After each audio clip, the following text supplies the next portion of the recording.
Shalom dan salam sejahtera bagi kita semua. Puji nama Tuhan, senang sekali bisa menyapa sahabat-sahabatku dimanapun Anda berada di saat hari ini.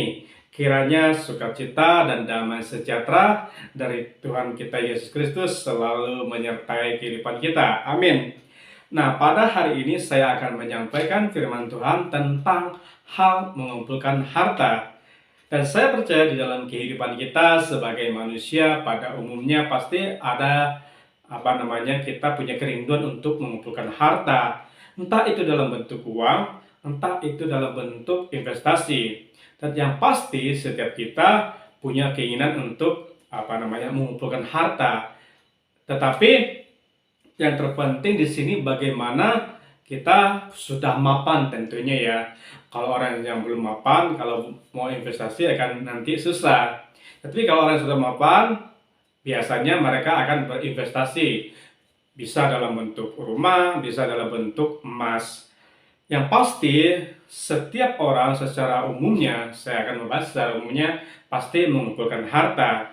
Nah, malam hari ini kita akan belajar tentang firman Tuhan ya yang berkaitan dengan hal mengumpulkan harta. Kita akan lihat firman Tuhan di dalam Matius pasal yang ke-6 ayat yang ke-19 sampai dengan ayat yang ke-24. Saya akan membacakan firman Tuhan dan menjelaskan satu persatu tentang hal mengumpulkan harta. Yang pertama ayat yang ke-19. Janganlah kamu mengumpulkan harta di bumi. Di bumi ngengat dan karat merusaknya, dan pencuri membongkar serta mencurinya. Ini hal yang pertama yang harus kita pahami bersama-sama.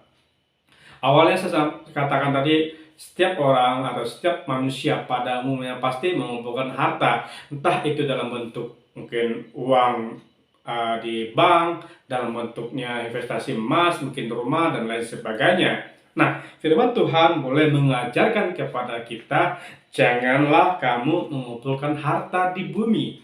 Kenapa jangan di bumi? Karena karat merusakkannya serta pencuri membongkar serta mencurinya.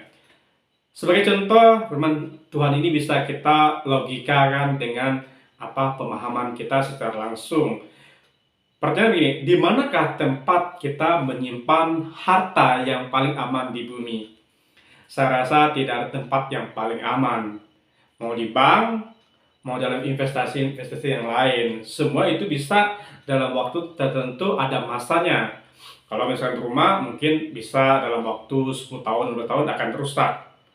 Mungkin uang bisa aja dibobol oleh penjahat yang tanda kutip ya mengerti tentang sistem di bank dan lain sebagainya, entah karena kecerobohan manusia. Nah, di sini kita mendapatkan pemahaman bahwa hal mengumpulkan harta selama kita hidup di dunia ini tidak ada tempat yang aman ya.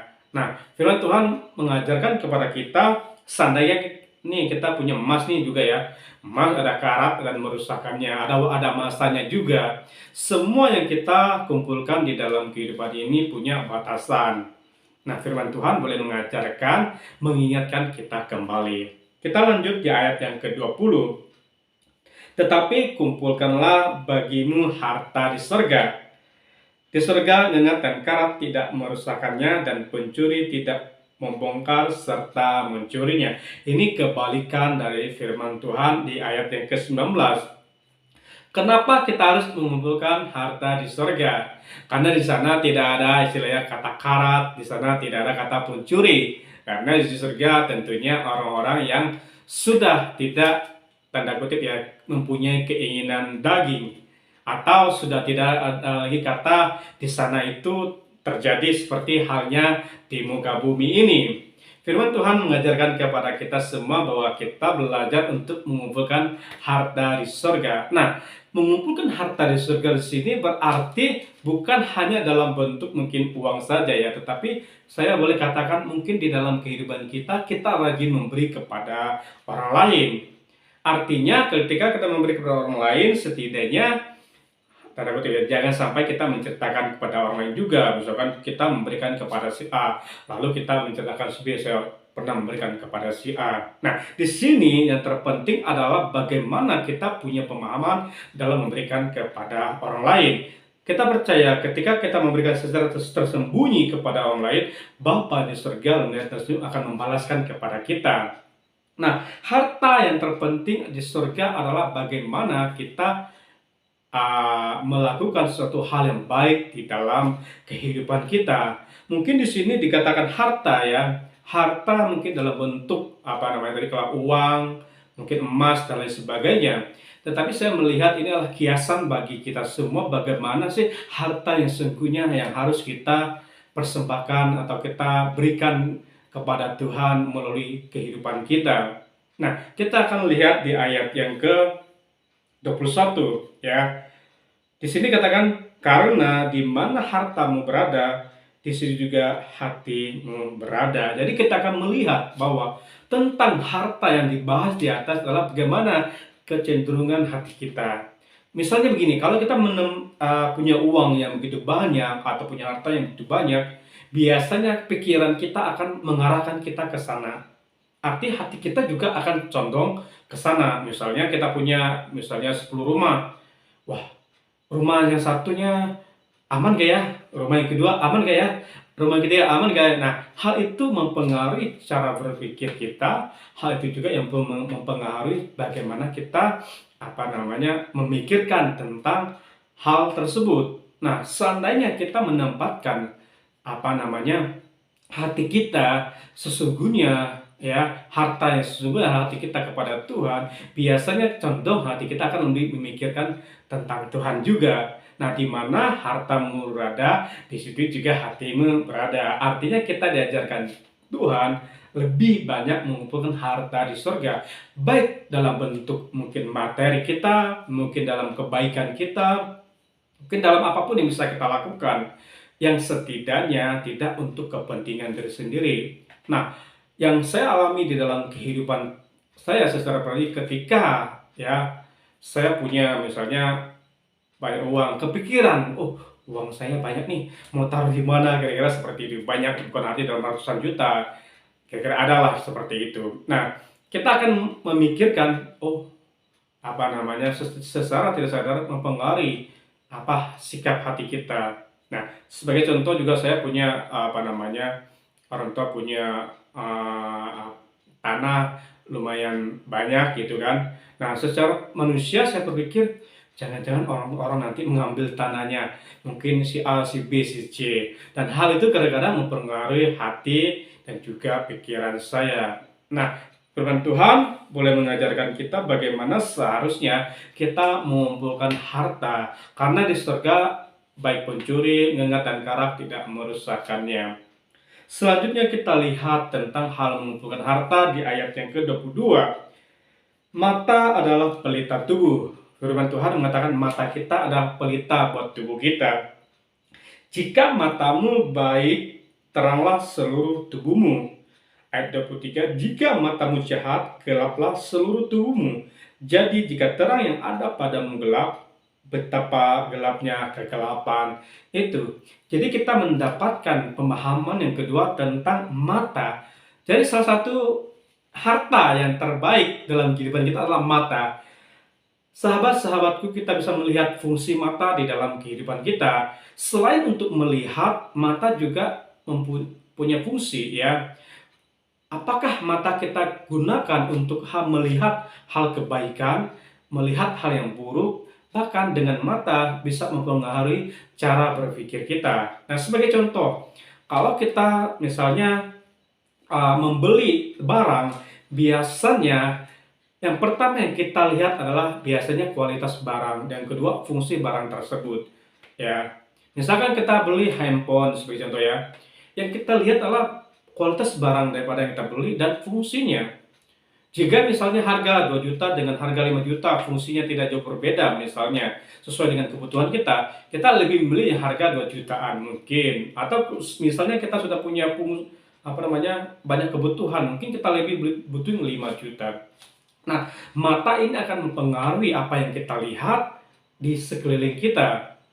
Dengan hal yang kita lihat akan mempengaruhi cara berpikir, mempengaruhi hati, dan mempengaruhi cara bertindak. Kalau orang yang terbiasa di dalam keluarganya melihat kekerasan antara orang tuanya atau KDRT dalam keluarga, nah biasanya apa yang dilihat itu disimpan di dalam hatinya. Dan hal itu membentuk karakter dalam kehidupannya. Nah, artinya mata itu sangat penting di dalam kehidupan kita yang perlu kita jaga sebaik-baik mungkin. Karena apa yang kita lihat, itu juga yang nanti akan kita pikirkan lalu kita lakukan di dalam kehidupan kita. Salah satu harta yang terindah yang Tuhan berikan di dalam kehidupan kita yaitu mata kita. Mata selain untuk melihat, saya rasa sangat penting untuk banyak hal di dalam kehidupan kita. Kalau kita tutup mata aja lihat kira-kira seperti ini, maka gelaplah ya seluruh kehidupan ini rasanya ya.